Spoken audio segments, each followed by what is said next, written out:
ரவையே இல்லாத வீடு கண்டிப்பாக இருக்காது. ஸோ ரவையும் கடலை மாவு எல்லார் வீட்லையும் கடலை பருப்பு கண்டிப்பாக இருக்கும்.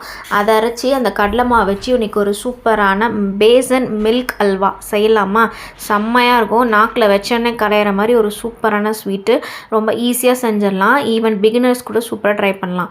2 டீஸ்பூன் நெய் எடுத்துக்கோங்க. அது கூட பார்த்திங்கன்னா 3 டீஸ்பூன் ரவை போட்டு நல்லா ரவையை பொன்னிறமாக வறுத்துக்கோங்க. ஒரு 5லேருந்து 6 நிமிஷம்.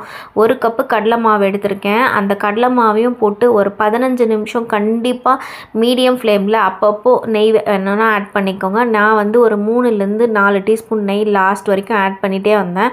இப்போ பார்த்திங்கன்னா 1 கப்பு கல்கண்டு எந்த கப்பில் மெஷர் பண்ணிங்களோ கடலை மாவு அதே கப்பில் கல்கண்டு 3 ஏலக்காய் போட்டு நல்லா பவுடர் பண்ணிவிட்டு நுரை மட்டும் வந்துச்சுனாவே போதும். அது கூட பார்த்திங்கன்னா ஒரு 4 டீஸ்பூன் பால் இருக்கும். அதாவது 1/4 கப்பு பால். இப்போ அகெயின் 1 டீஸ்பூன் ஆட் பண்ணியிருக்கேன்.